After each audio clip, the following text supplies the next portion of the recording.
Caros irmãos e irmãs, é com muita alegria que nós encerramos hoje, na cidade de Paranaguá, esse ciclo de atividades que nós somos chamados a cumprir bondosamente pela Federação Espírita do Paraná, a quem eu cumprimento na pessoa de Francisco Ferraz e de sua doce esposa. Eu posso dizer que fui recebido pela família, pelo Paraná Espírita, como um filho, tamanho carinho, o afeto, a atenção. Então me sinto devedor, preciso trabalhar muito para quitar esse débito de carinho com que eu fui recebido aqui. Nessa noite, nós desejamos fazer uma viagem para a Galiléia de 2000 anos atrás e refletir sobre a parábola do trigo e do joio. É preciso dizer, e nós aprendemos com a nossa abençoada doutrina espírita, que Jesus é nosso guia e modelo. Jesus é o governador espiritual do orbe. Nas suas mãos estão os destinos de milhões e milhões de espíritos que estagiam no orbe, que encarnam, reencarnam e vão aprimorando o seu coração e a sua inteligência rumo à pureza espiritual. Jesus é o nosso pedagogo, o nosso educador, aquele mestre amorável que acompanha cada um de nós, que dispõe as possibilidades e as oportunidades para que cada um de nós possa enriquecer o coração de luzes espirituais e, com isso, avançar na sua própria evolução. Uma vez aprendida essa lição com a doutrina espírita, é preciso reconhecer que, ao descer das regiões mais puras do mundo espiritual e encarnar na Galiléia, Jesus teve que adaptar o seu pensamento, teve que adaptar a sua visão profunda e grandiosa da vida e do próprio Deus às pessoas que o ouviam.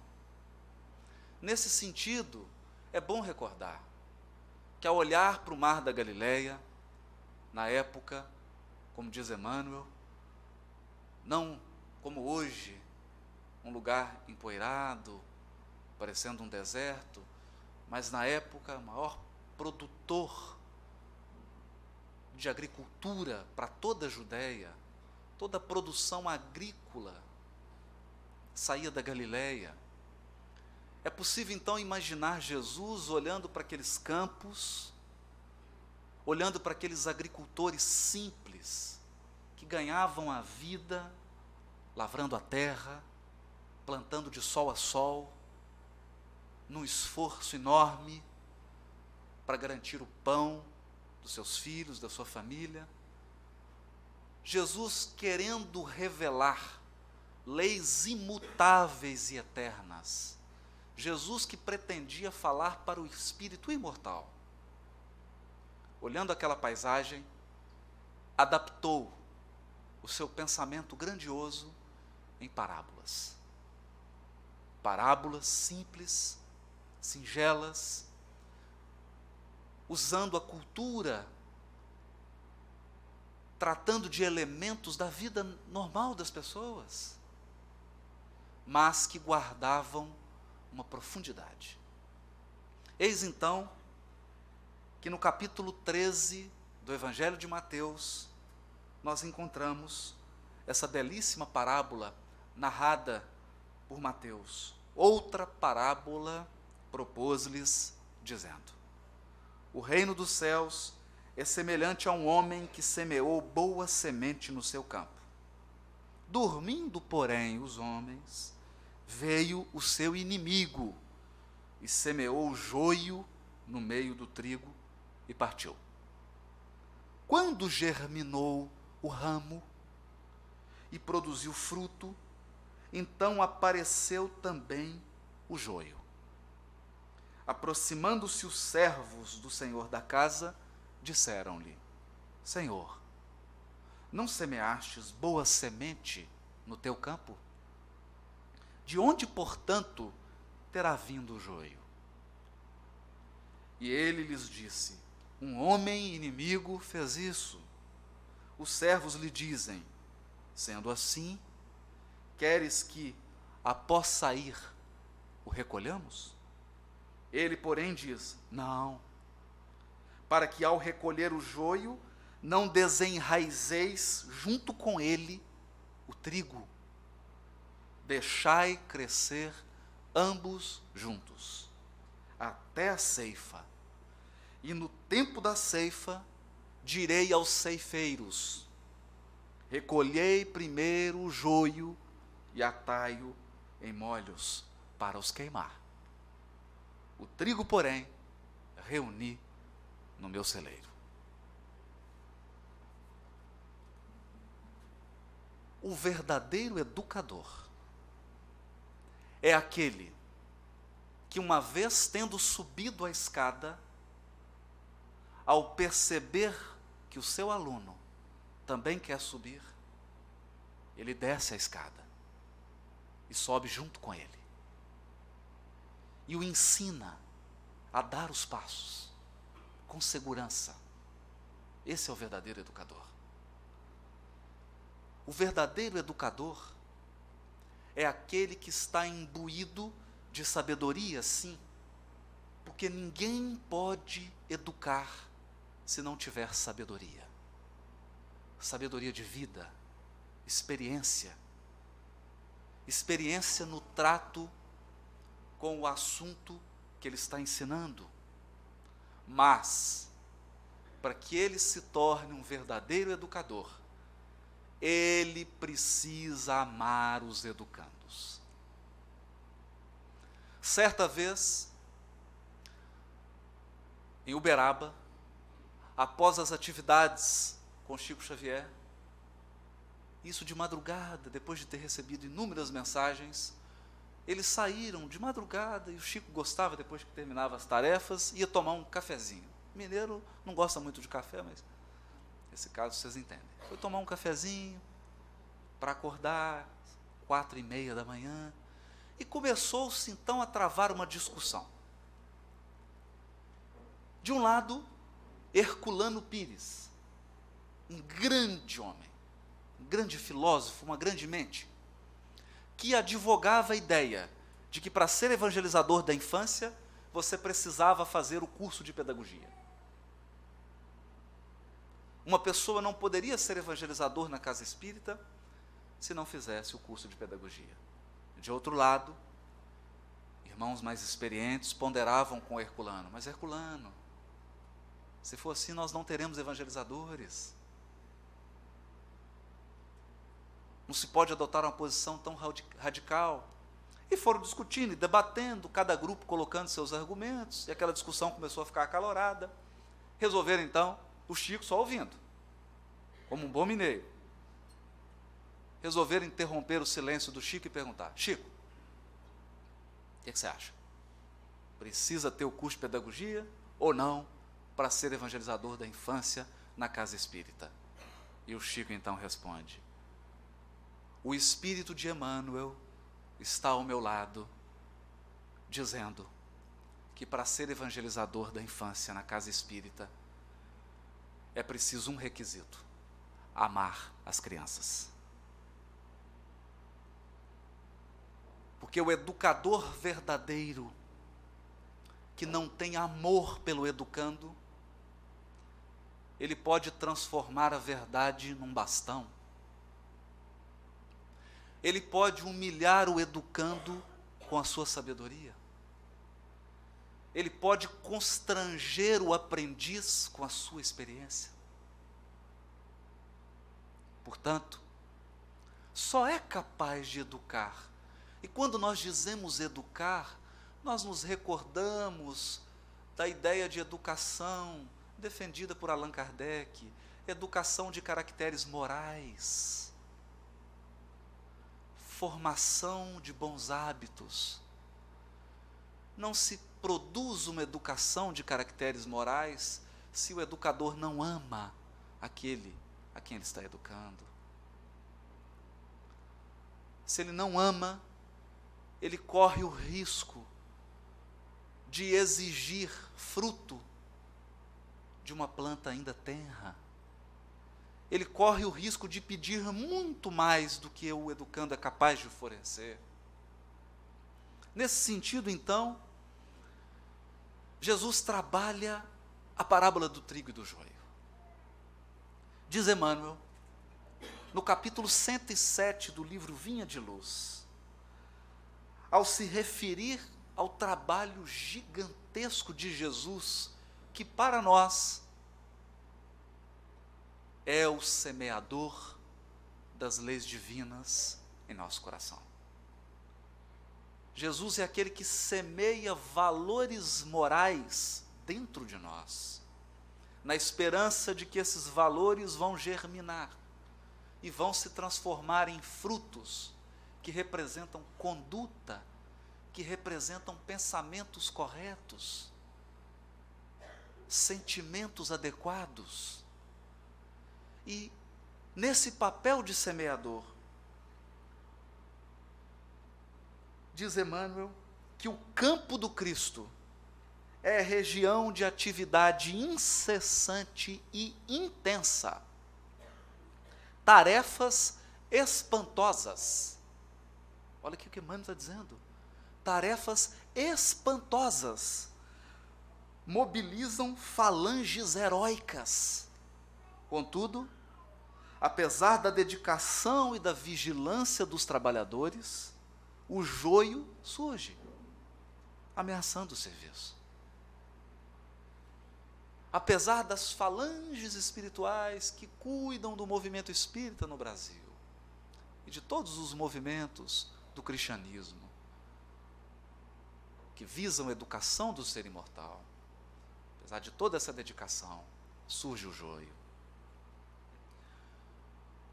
E aqui, na parábola do trigo e do joio, quando eles percebem que o trigo está começando a germinar, quando a semente rompeu a terra e começa a se esboçar como planta, o joio ao lado também aparece.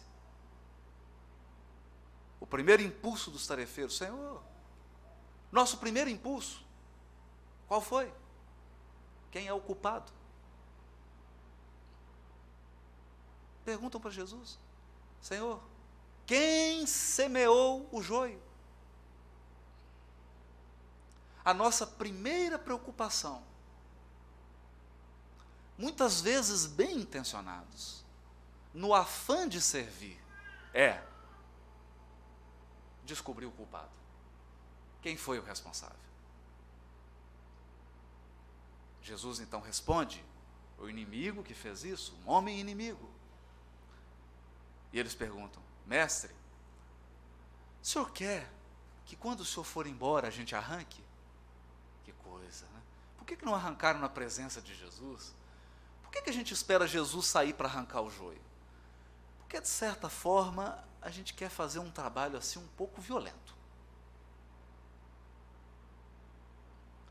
Às vezes nós assumimos o papel de querer arrancar o joio com todo o ímpeto do nosso desejo de extrair o mal, de extirpar o mal.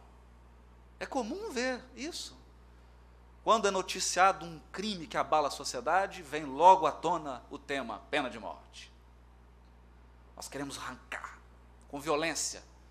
Claro, depois que o Cristo der as costas, porque na presença do Mestre nós não temos coragem de fazer isso. A sua sabedoria, a sua misericórdia, a sua bondade constrange a nossa violência. E Jesus fala então, não.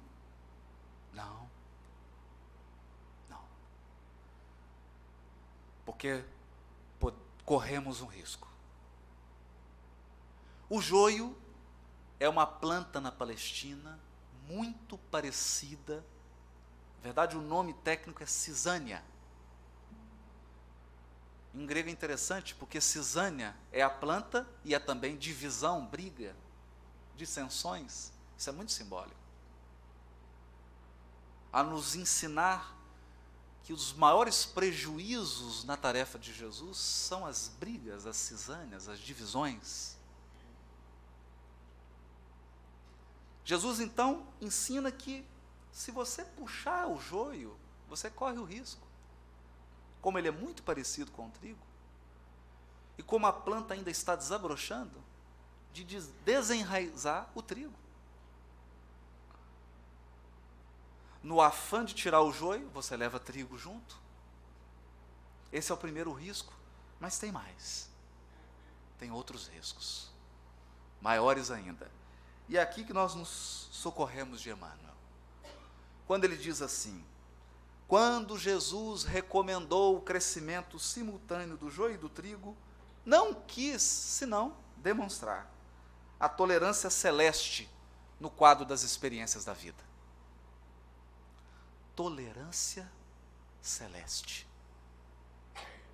O educador dá tempo para que o aprendiz cresça e aprenda a lição.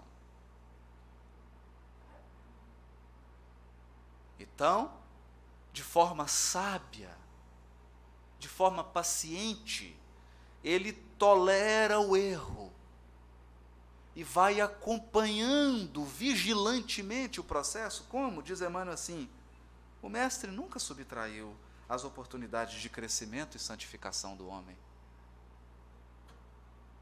Nunca. Mesmo para quem está errando.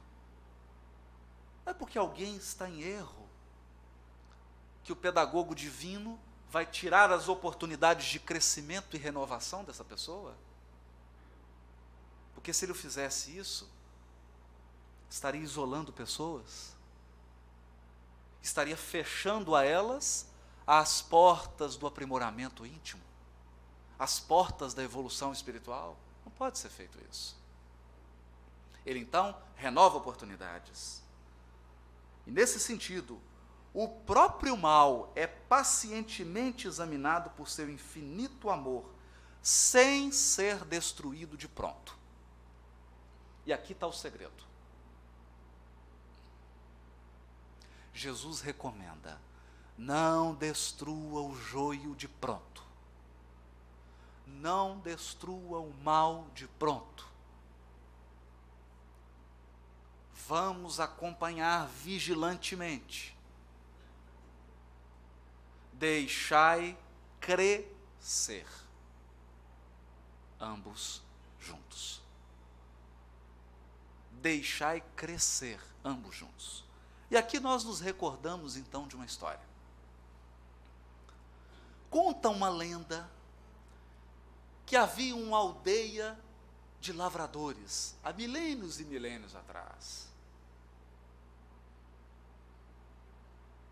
E certa vez, uma aldeia de heróis, uma região de homens muito fortes, fizeram um concurso para se descobrir qual era o mais forte. Coisa de homem. Só participou homem. As mulheres ficaram observando. Fizeram o concurso, e o concurso era o seguinte: chegava um forte, derrubava uma árvore. Chegava o outro, com as duas mãos, derrubava 2 árvores. Chegava um terceiro, derrubava 3 árvores, num golpe só.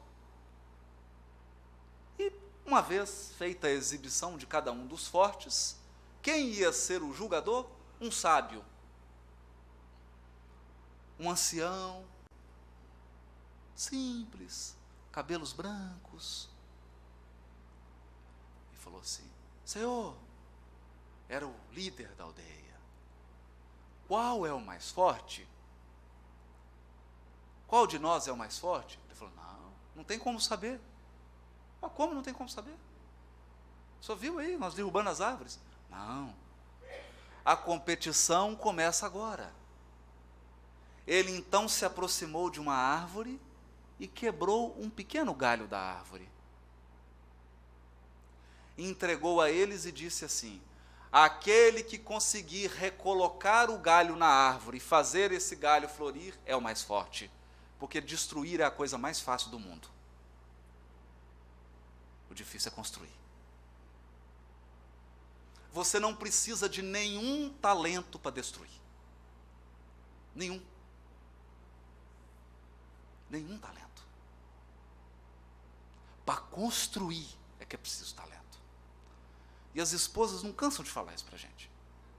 Elas falam assim, eu estou bonita. Você demora 3 segundos para responder, já dá problema. Estou bonita, está linda. Está linda, linda. Nossa, nunca te vi tão linda. É o poder de construir. Eu estou gorda. Que é isso? Vou mandar trocar esse espelho. Eu tinha percebido mesmo que esse espelho está distorcendo. Porque, muitas vezes, no afã de realizar algo de bom, no afã de que o melhor aconteça, nós nos investimos na posição dos arrancadores de joio. Arrancadores de joio.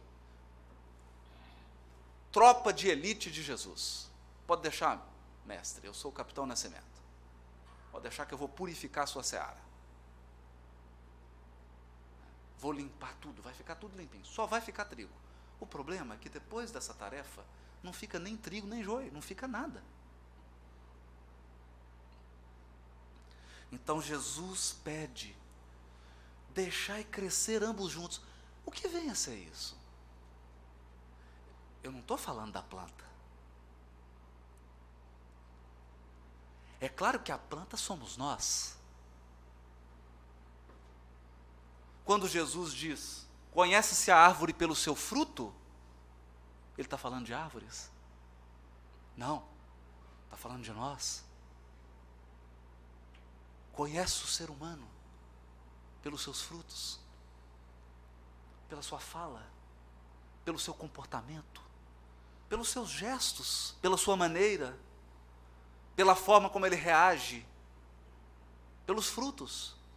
Nós somos as árvores nas mãos do agricultor celeste, que é Jesus, que é o orientador espiritual, é o guia e modelo, é o orientador. Nós somos as plantas. O que vem então a ser, deixai crescer ambos juntos. Já aprendemos que não podemos assumir o papel de arrancadores de joio. O que Jesus faz então? Importa considerar, portanto, que o joio não cresce por relaxamento divino. Os problemas não surgem porque nosso guia e modelo cochilou na governança espiritual do orbe. Não. Ele é vigilante. Não se trata de relaxamento divino, mas sim porque o otimismo do celeste semeador nunca perde a esperança na vitória final do bem.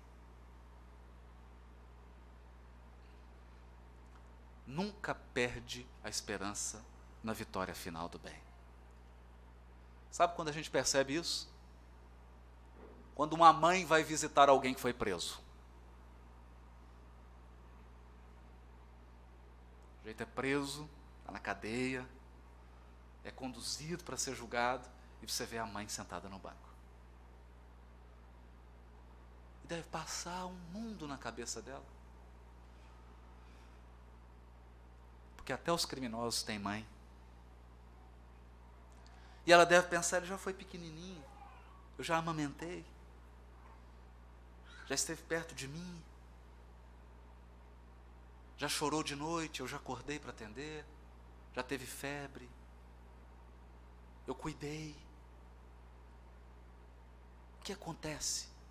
É a esperança, é isso que Emmanuel está dizendo.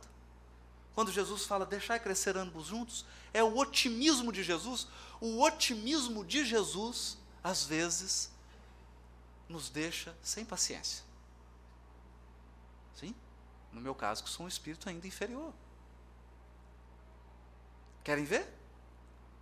Judas se aproxima de Jesus para dar o beijo, e concretizar a traição.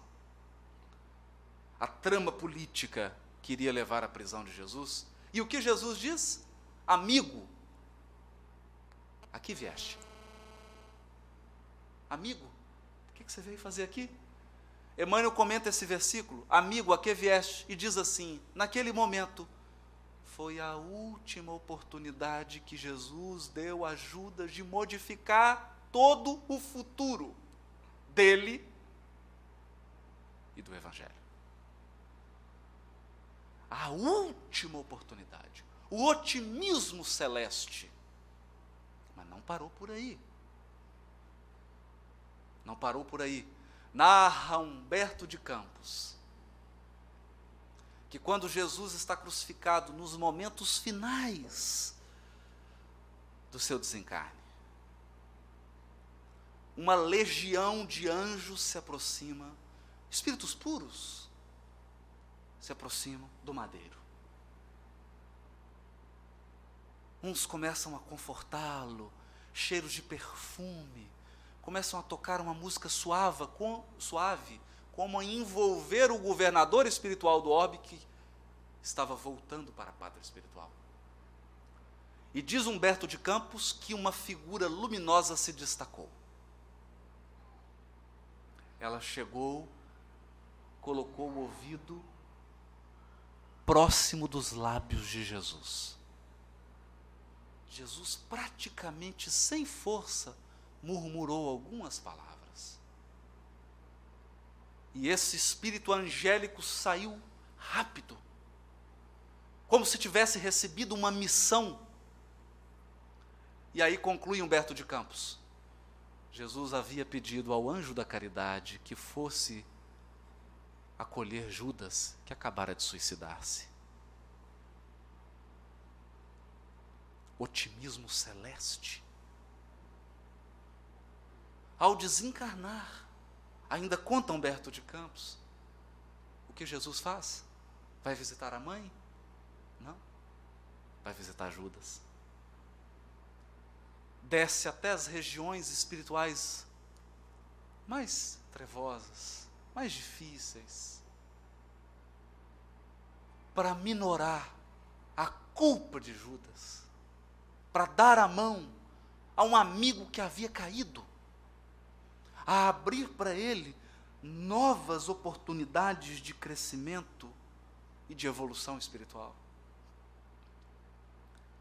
Esse processo só faz quem ama. É por isso que nós encontramos na obra de André Luiz, o benfeitor espiritual e André Luiz, tentando atender a um caso de obsessão. O benfeitor então para e fala assim, André, não é tarefa para nós. E era um benfeitor de elevação espiritual. Não é tarefa para nós. Essa tarefa é para um coração que muito ama. O benfeitor então faz uma prece e se materializa naquela região do mundo espiritual uma senhora chamada Cipriana. Cipriana dá um abraço no obsessor e no obsidiado e puxa os dois junto ao peito. E fala, o que é isso, meu filho? Ele fez isso comigo, me tirou tudo, roubou tudo, porque foi um caso grave. O companheiro, esse homem tinha uma empresa, trabalhava, era bem sucedido. Esse rapaz entrou na vida dele, começou a administrar a empresa, assassinou o dono da empresa, ficou com todos os bens dele, ainda com a família dele. Ela então abraça e fala, que é isso, meu filho? Eu fui injustiçado. Ela fala, não digas isso. Jamais digas isso. Mas com amor. E começa a dizer para ele que mais tarde ele compreenderia que existe uma lei infinita de justiça que rege os nossos destinos, que tudo aquilo estava na pauta da mais absoluta justiça, e que ele não tinha o direito de se revoltar. E ela então começa a contar a história dela. Tenha força, meu filho, tenha força. E os dois envolvidos naquele espírito feminino, que amava profundamente, acham que estavam conversando com Nossa Senhora. E eles falam, oh, Mãe Santíssima, Maria de Nazaré, falando com Maria. E o André Luiz até pergunta para o benfeitor, mas estão achando que é Maria de Nazaré? Não tem problema, meu filho. Maria representa o coração de mãe. E nesse momento, Cipriana está desenvolvendo a tarefa da mãe educadora. É esse o processo. Então, por causa disso, Emmanuel diz assim, que quando Jesus percebe que o trigo está desabrochando, que o joio está desabrochando em meio ao trigo, ele aplica processos defensivos. Como assim? Quais são os processos defensivos que Jesus aplica para proteger o trigo do joio? Diz Emmanuel, processos defensivos com base na iluminação e na misericórdia. Iluminação significa que eu digo, irmão, você está errado. Isso não é certo. Isso não condiz com o que você aprendeu. Ilumina. Iluminar é lançar luz, não agressividade, não violência. Luz.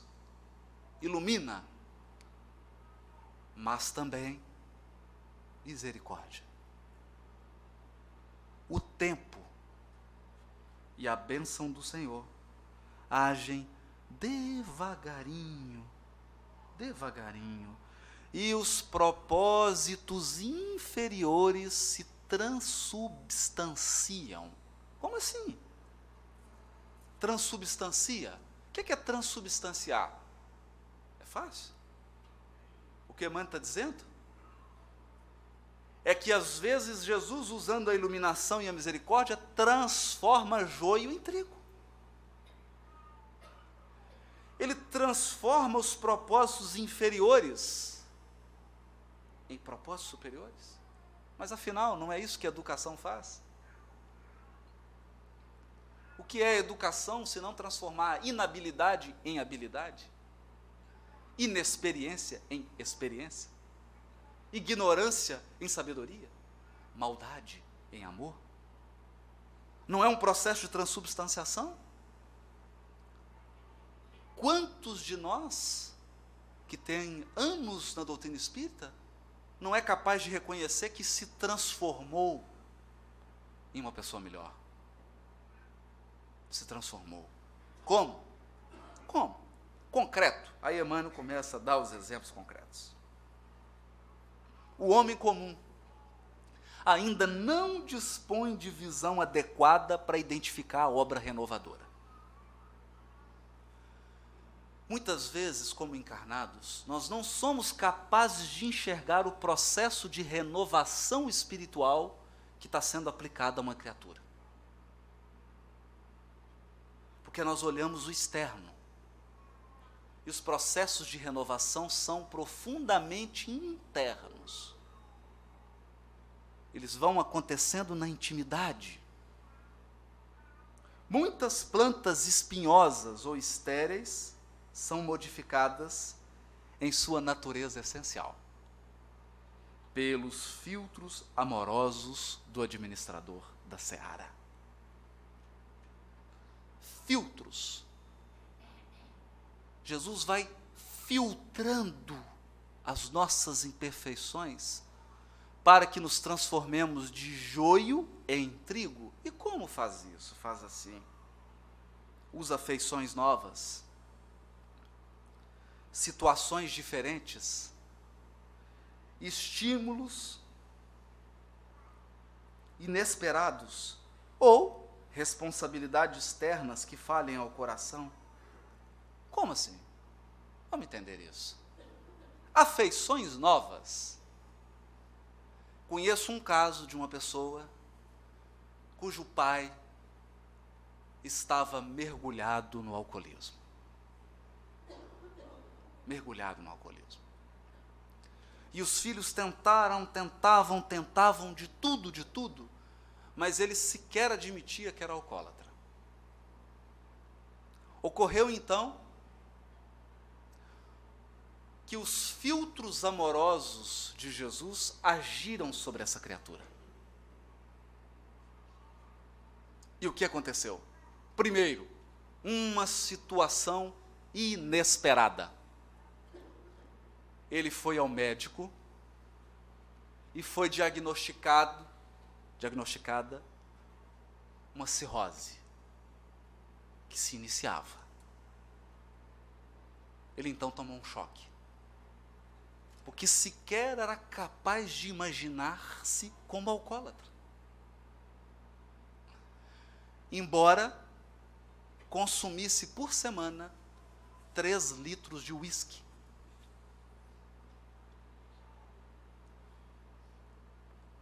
Mas a grande transformação estava por vir. Uma vez diagnosticada a cirrose, nasce o neto. Afeições novas. O Senhor da Seara utiliza uma afeição, e esse netinho, depois nasce a neta, iluminam a vida desse avô. E ele então toma uma decisão. Pega todas as garrafas, joga todas fora. E daquele dia em diante não bebeu mais.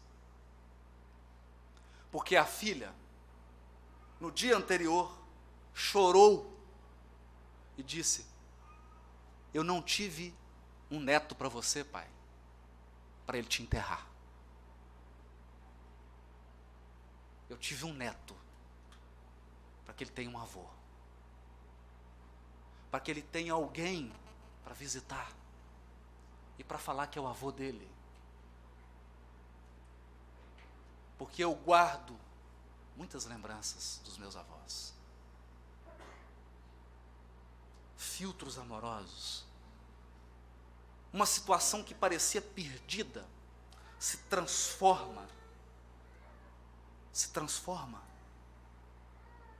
Mas pode ser uma situação inesperada. O que mais Emmanuel diz? Responsabilidades externas que falem ao coração. Às vezes a criatura entra na casa espírita completamente perdida, completamente mergulhada nas suas paixões, no seu egoísmo, no seu orgulho, e recebe então a oportunidade de trabalhar numa atividade da casa. E aquela oportunidade de trabalho começa a tocar o coração dela. Ela começa a se identificar com aquele trabalho. Pela primeira vez ela começa a se sentir realizada fazendo algo. Então, essa atividade que fala ao coração começa a transformar essa criatura. Ela que era carrancuda passa a sorrir, ela que era egoísta começa a ficar mais altruísta, ela que estava acostumada a entregar-se ao orgulho passa a entender que a humildade é base da vida, ninguém constrói nada sozinho.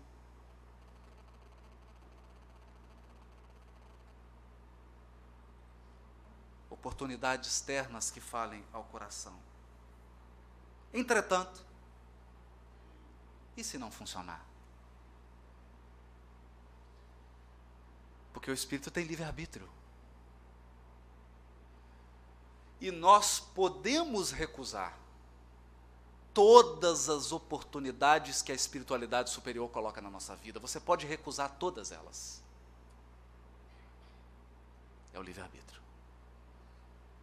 Nós podemos afastar toda a misericórdia de Jesus, todos os processos educativos do Mestre, e então, o que ocorre?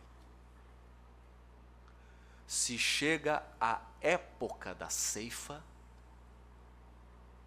depois do tempo de expectativa e observação, porque Jesus ficou expectando, ficou observando, ficou olhando, ficou vendo, mas chega a hora da ceifa.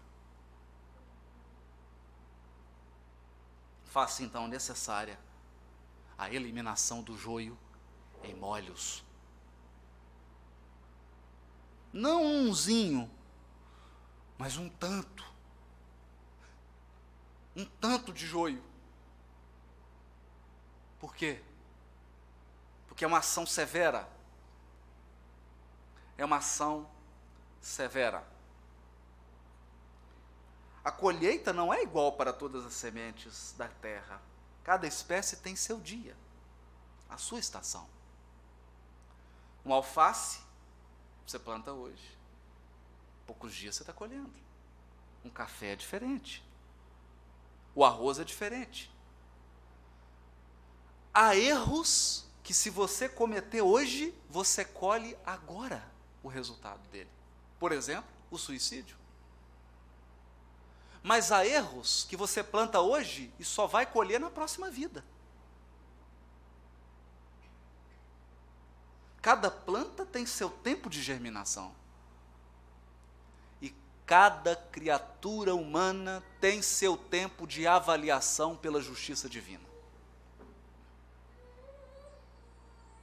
Cada um de nós tem um tempo marcado no relógio celeste em que seremos integralmente avaliados.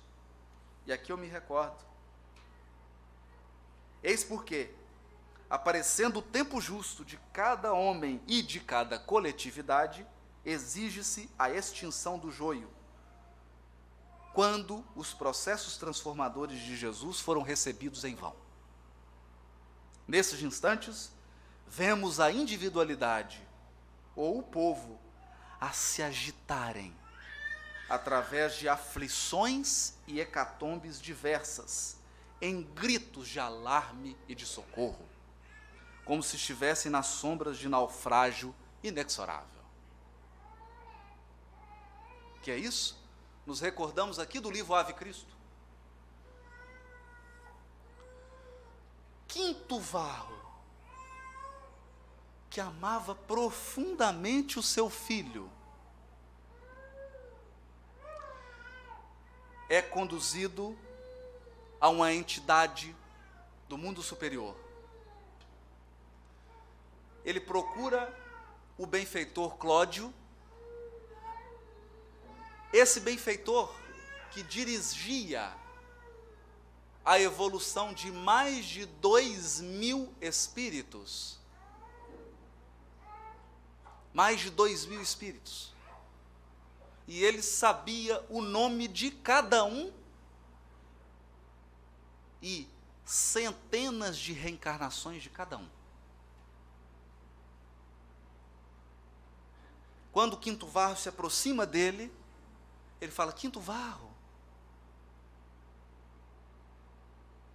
você foi convidado para regiões superiores? E começa a falar o histórico dele, dando a entender que aquele espírito havia participado do trabalho inicial do cristianismo primitivo, havia vivido na Roma antiga e prestado um grande serviço.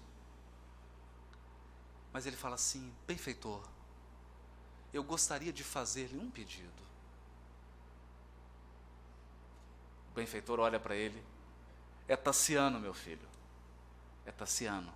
Ele é Tassiano, meu filho. Eu gostaria de auxiliá-lo.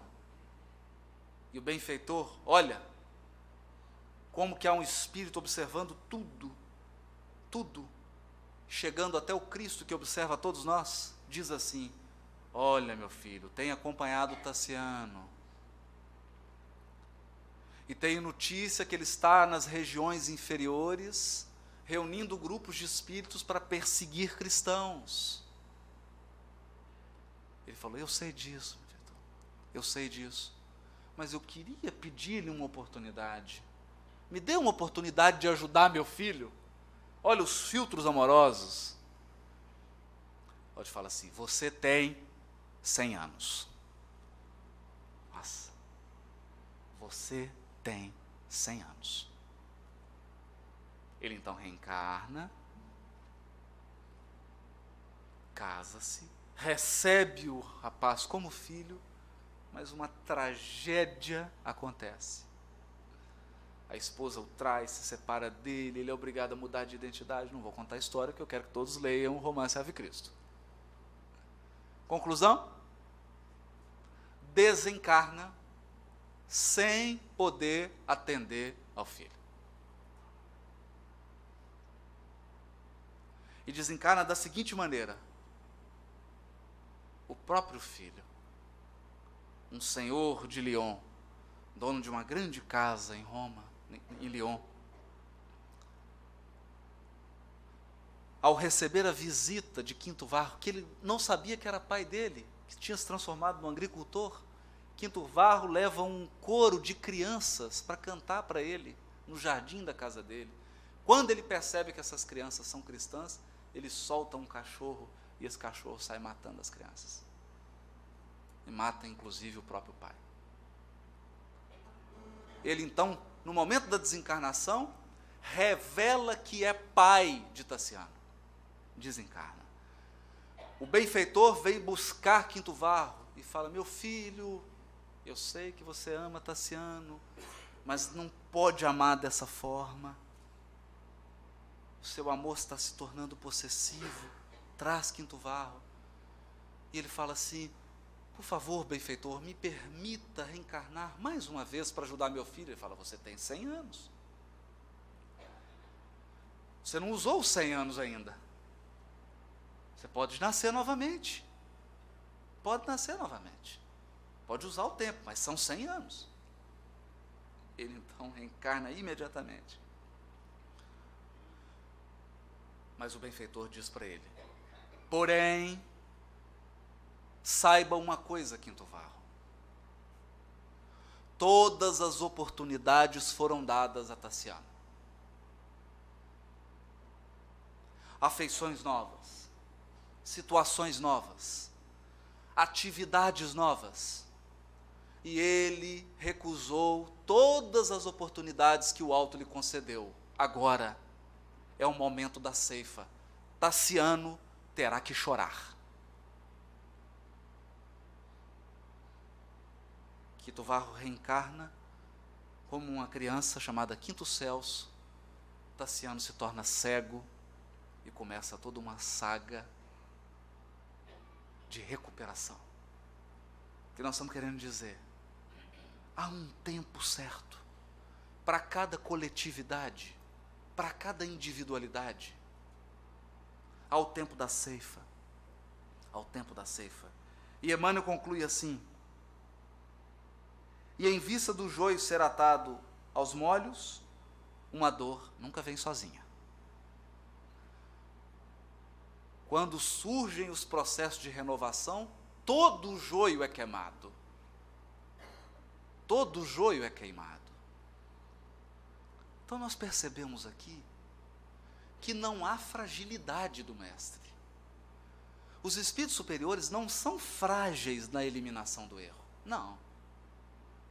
Eles só não são perversos, que é diferente. Eles observam atentamente as criaturas, vão dando oportunidades, vão esclarecendo, vão iluminando. Mas se as oportunidades não são aproveitadas, surge o tempo da colheita. O tempo da colheita não é nem bom, nem mal. Depende do que vai ser colhido. Porque se você produz frutos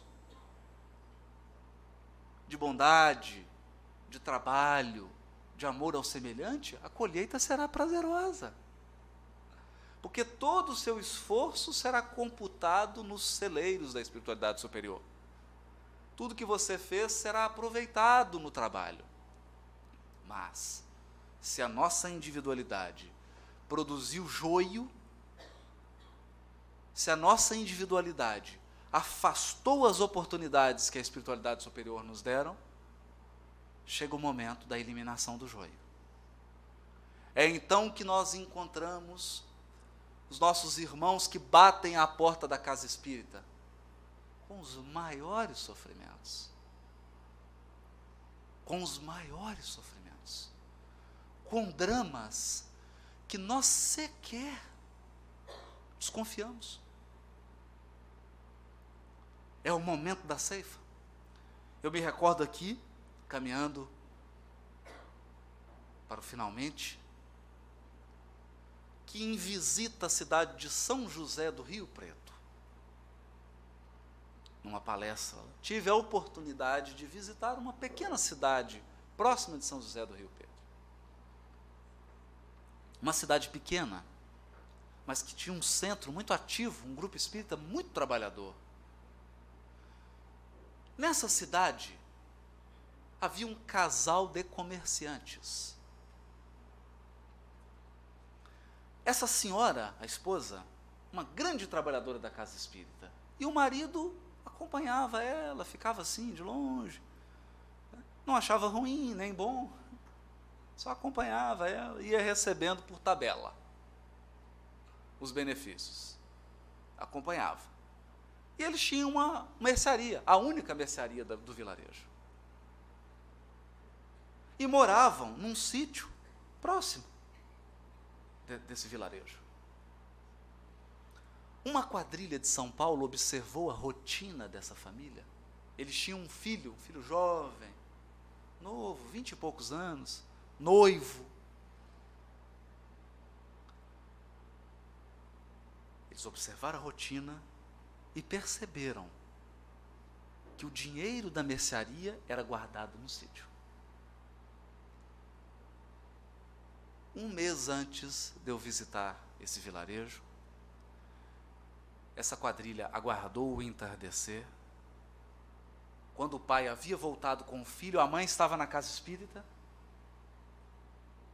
Eles foram para o sítio, guardaram o dinheiro, o filho ficou lá dentro, o pai saiu, sentou, aquelas casas mineiras, escadaria assim na porta, estava descascando a laranja, chegou a quadrilha, metralhou o pai. Ele caiu no chão, entraram dentro da casa, um filho forte, ele era muito forte, o rapaz, ele ainda tentou resistir, mas eles metralharam ele também, roubaram o dinheiro e saíram. Esse pai, com vários tiros e cortes, porque ele foi agredido também, arrastou-se até o filho, falou, meu filho, e o filho disse assim, pai, procura socorro, porque eu estou desencarnando, pai. Eu estou desencarnando. O pai, mesmo com os tiros, se deslocou até a vila, até o vilarejo. Lá pediu ajuda, foi tratado e se recuperou. Quando nós chegamos nesse grupo, fizemos a palestra, esse pai chegou até mim, tremendo, chorando, que nós tínhamos falado da imortalidade da alma, da consoladora doutrina espírita, da lei de justiça que rege os nossos destinos. Deus não é Deus de corpos. Deus é Deus de espíritos imortais. O corpo pode perecer numa queda, num acidente de automóvel, num tiro, com uma doença, mas o corpo apenas. O espírito é imortal. Todo sofrimento do corpo é processo educativo. E todo processo educativo doloroso é fruto da nossa teimosia que não soube aceitar os filtros amorosos de Jesus. Como diz o ditado antigo, se não é pelo amor, é pela dor. Ele então chega, olha para mim, a esposa, uma grande trabalhadora do grupo, e fala assim, pelo amor de Deus, me diz alguma coisa. Eu falei, dizer o quê, né? O que eu vou dizer? E no momento a gente sente a inspiração, que a espiritualidade está cuidando, né? E falei para ele assim, eu também sou pai. Tenho um filho de 4 anos. E uma filha. Começou a chorar, abraçou. A mãe também abraçou. E mano, todos nos emocionamos. Foi aquela emoção. Mas olha, que mesmo nos processos dolorosos ainda existe a misericórdia. Aproxima-se a noiva do rapaz. E ela também se emociona, começa a contar, nós já estávamos fazendo enxoval, eu ia casar, aquela moça do interior, os dois apaixonados, iam, né, dava para sentir a dor dos planos da jovem que foram desfeitos, né? E ela contou, olha, eu vi que você falou isso, é tão bonito, você falou que ele está vivo, eu queria te contar uma coisa, ontem aconteceu algo comigo, contando assim, perto do sogro e da sogra, né? Contando para nós. Ela falou, quando ele desencarnou, ela é católica, ela não é espírita, a noiva. Eu peguei um terço, e no caixão eu coloquei o terço nas mãos dele. E falei para ele assim, leva, que é um símbolo do nosso amor. E ontem, eu dormi, de noite, eu acordei, tinha uma senhora de branco na minha frente. Ela não disse nada, ela apenas estendia as mãos e tinha um terço branco nas mãos dela. E aí, a emoção tomou conta de todos, porque eu falei, você, está vendo? Falei para o pai, teu filho está vivo. Ele só não tem condições ainda de mandar recado. Esses são os processos utilizados pelo Senhor da Seara para educar a nossa alma. Primeiro, Jesus esgota todas as possibilidades do amor, da paciência, da tolerância. Quando nós rejeitamos todas essas providências, Ele então manda a professora sábia de todos nós, a dor. Porque a dor nos faz enxergar coisas que a gente nunca enxergou. Mas mesmo quando a dor está fazendo o seu trabalho, não existe maldade nos processos educativos divinos. A misericórdia está sempre junta, amparando a todos nós. Por isso eu digo, meus irmãos, não sejamos os ceifeiros. Deus tem seus ceifeiros. Não sejamos os violentos arrancadores. Que nós possamos fazer parte da falange que trabalha pelos processos de renovação. Dizer a verdade, sim, mas educar com amor e com misericórdia. Porque nenhum de nós está isento de erros para tirar a primeira pedra. Paranaguá, Paraná, muito obrigado.